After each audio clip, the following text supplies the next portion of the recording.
పరమశివుడే ఈ కొండను రెండుగా చీల్చి గిరి ప్రదక్షిణ చేయడానికి వీలుండే విధంగా అయితే చేశారట. క్షీరగిరి పూర్వం దాదాపు ఒక 1000 సంవత్సరాల బట్టి ఈశ్వరుని ఆరాధిస్తుందని చెప్పి మనకు చరిత్ర తెలుస్తున్నది.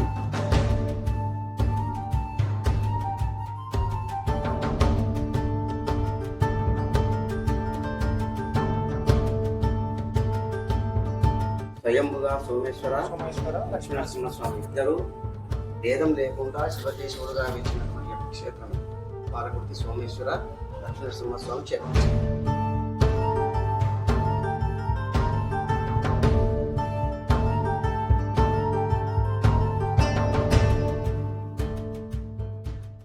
హలో హాయ్ అండి, అందరికి welcome back to our channel నాను క్షణం సంతోష్. సో ఫ్రెండ్స్, అందరూ ఎలా ఉన్నారు? బాగున్నారు అనుకుంటున్నాను. సో ఈరోజు మనం తెలంగాణ రాష్ట్రం జనగామ జిల్లా పాలకుర్తి సోమేశ్వర ఆలయం నరసింహస్వామి ఆలయానికి అయితే రావడం జరిగింది. సో ఫ్రెండ్స్, ఈ ఎత్తైన గుట్ట మీద లక్ష్మీ నరసింహస్వామి ఒకవైపు, పరమశివుడు ఒకవైపు అయితే స్వయంభుగా అయితే వెలిచారు. పరమశివుడు లింగ రూపంలో, అలాగే లక్ష్మీ నరసింహస్వామి నామాల రూపంలో అయితే ఈ గుట్ట మీద అయితే స్వయంభుగా వెలిచారు. సో ఫ్రెండ్స్, మనం ఈ గుట్ట లోపలికి వెళ్ళిన తర్వాత ఒక సైడు ఒక గుహలోకి పరమశివుడు, ఒక గుహలోకి నరసింహస్వామి అయితే స్వయంభుగా వెలిసిన ప్రదేశం అయితే మనకు కనబడుతూ ఉంటుంది.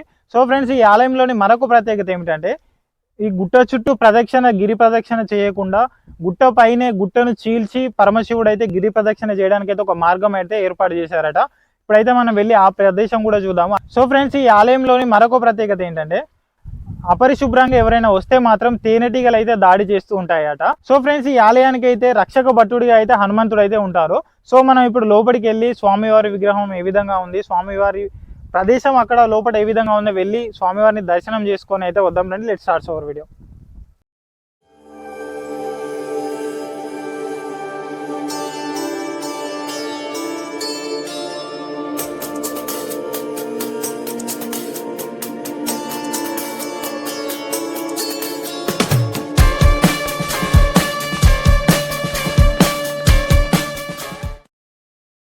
మనమైతే ఈ ఆలయం దగ్గరికి చేరుకోవడం జరిగింది.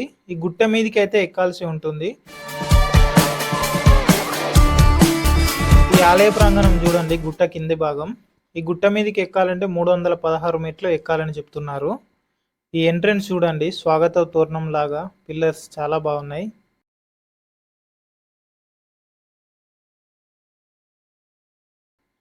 రైట్ సైడ్ అయితే ఒక గుడి ఉంది, చూద్దాం రండి.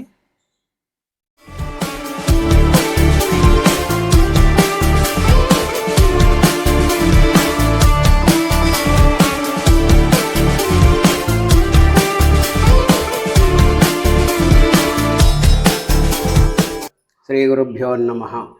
శ్రీ చండికా సోమేశ్వర స్వామినే నమః. శ్రీ లక్ష్మీ నృసింహస్వామినే నమః. క్షీరాద్రీశ్వర మౌనివర్య తపసా సంజాత సోమేశ్వర దుఃఖధ్వంసక నారసింహ సహిత శ్రీచండికా వల్లభ సుబ్రహ్మణ్య మహాగణేశ హనుమద్ బాలేభ వక్తావృత వందే త్వాం కరుణాసముద్ర భగవాన్ శంభో సదా పాహి మాం. ఈ క్షీరగిరి పూర్వం దాదాపు ఒక 1000 సంవత్సరాల బట్టి ఈశ్వరుని ఆరాధిస్తుందని చెప్పి మనకు చరిత్ర తెలుస్తున్నది. సోమనాథ మహాకవి ఇక్కడి స్థానికుడు, సోమేశ్వర స్వామి యొక్క వరప్రసాది.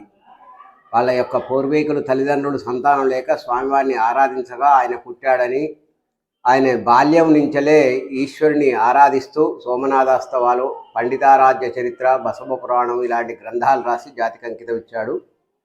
కాబట్టి ఆయన 11, 12వ శతాబ్దం సమకాలికుడు. కాబట్టి ఈశ్వరుడు దాదాపు 1000 సంవత్సరాలు బట్టి ఆరాధింపబడుతుందని చెప్పి మనకు చరిత్ర తెలుస్తున్నది.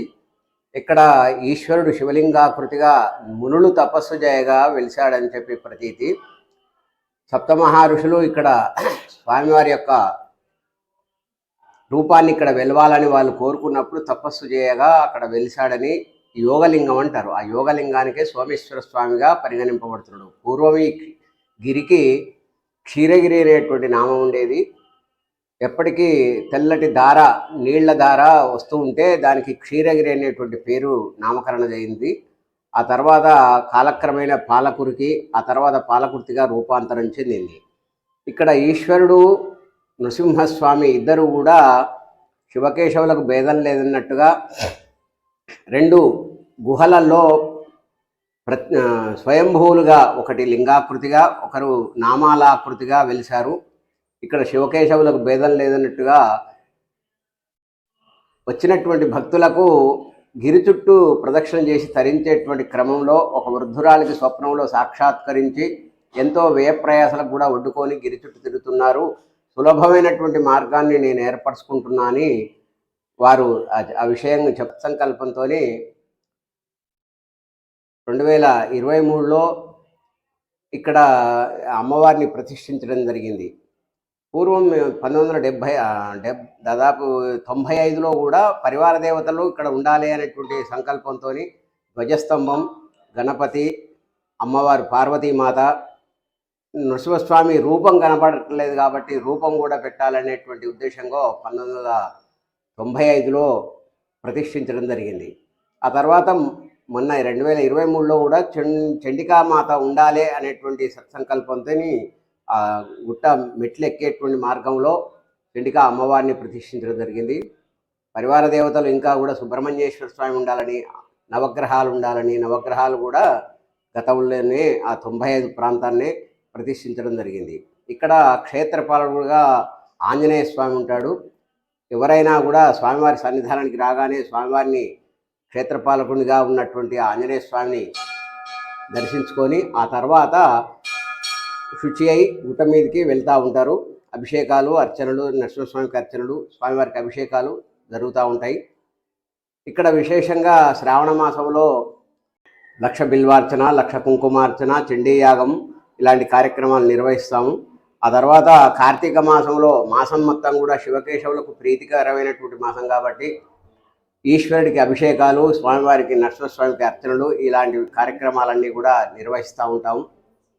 పర్వదినాలలో ఇంకా స్పెషల్గా స్వామివారికి ఆరాధించి భక్తుల యొక్క మా కోరికలన్నీ కూడా నెరవేర్చినటువంటి ఆ పరమేశ్వరుడు నరసింహస్వామి కూడా ఇరువురు అందరికీ కూడా సుఖ సంతోషాలు ఇవ్వాలని ఆ భగవంతుని కోరుకుంటూ ఉంటాం.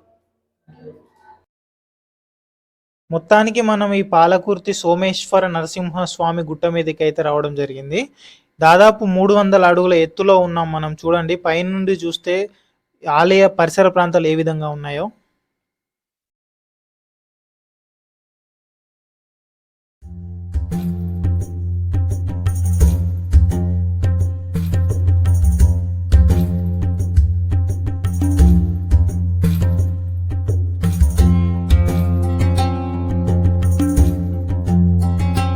మనమైతే ఆలయ ప్రాంగణంలోకి అయితే ఎంటర్ అయ్యాం. చూడండి ఆలయం లోపల ఏ విధంగా ఉందో. ಇಲ್ಲಿ రైట్ సైడ్ వెళ్తే మనకు నరసింహస్వామి ఉన్న గుహ ఉంటుంది, లెఫ్ట్ సైడ్ వెళ్తే సోమేశ్వర స్వామి ఉన్న గుహ ఉంటుంది. ఫస్ట్ మనం సోమేశ్వర స్వామి దగ్గరికి వెళ్ళి తర్వాత నరసింహస్వామి ఏ విధంగా ఉన్నారో వెళ్ళి చూద్దాం.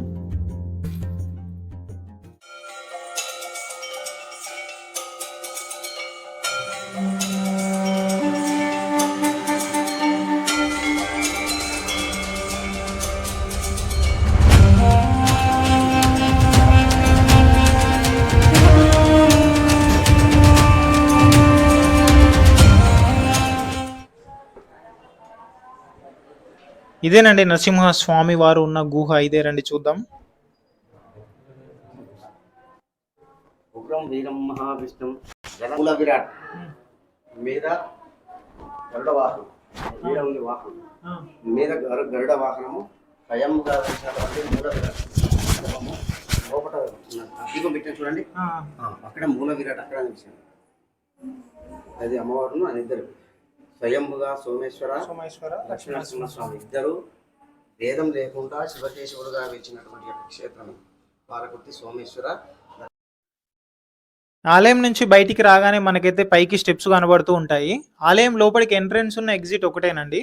ఈ స్టెప్స్ పై నుంచి పైకి వెళ్తే మనకు అఖండ జ్యోతి వెలిగించే ప్రాంతం ఉన్న, అలాగే పరమశివుడు గిరి ప్రదక్షిణ కోసం కొండను 2గా చీల్చిన ప్రదేశం అయితే కనబడుతూ ఉంటుంది.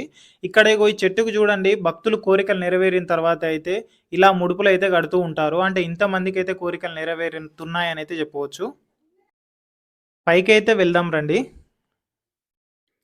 అంటే గర్భగుడి ఉన్నంత వరకే దాదాపు 316 మెట్లు ఉంటాయని చెప్పారు. అంటే మనం దానికంటే ఇంకా పైకి అయితే వెళ్తున్నాం. అంటే దాదాపు చాలా మెట్లు అయితే ఉండొచ్చు. ఇట్లా ముడుపులు కడుతూ ఉంటారట. అంటే ఇంతమందికి కోరికలు నెరవేరు.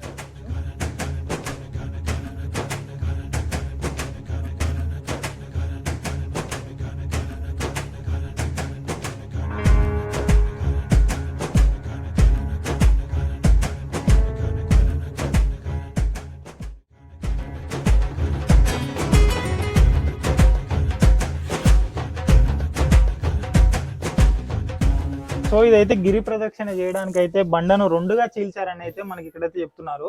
పూర్వం ఒక ముసలావిడ ఈ కొండ చుట్టూ తిరిగి గిరి ప్రదక్షిణ చేయడానికి ఇబ్బంది పడుతున్నప్పుడు పరమశివుడే ఈ కొండను రెండుగా చీల్చి గిరి ప్రదక్షిణ చేయడానికి వీలుండే విధంగా అయితే చేశారట. ఇందులో నుంచి భక్తిగా వచ్చిన వారు ఎవరైనా సరే వస్తే మాత్రం ఇందులో నుంచి అయితే ఎంత లావుగా ఉన్నా సరే ఇందులో నుంచి అయితే బయటికి వస్తుంటారనేది చెప్తున్నారు.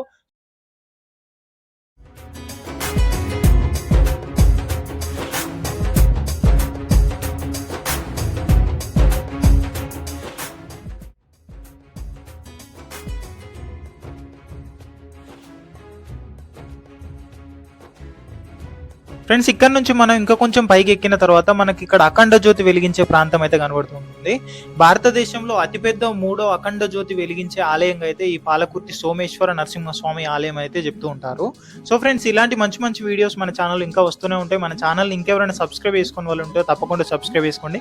నెక్స్ట్ ఇంకొక మంచి వీడియోతో మళ్ళీ కలుస్తాను. నేను మీ నానుక్షణం సంతోష్.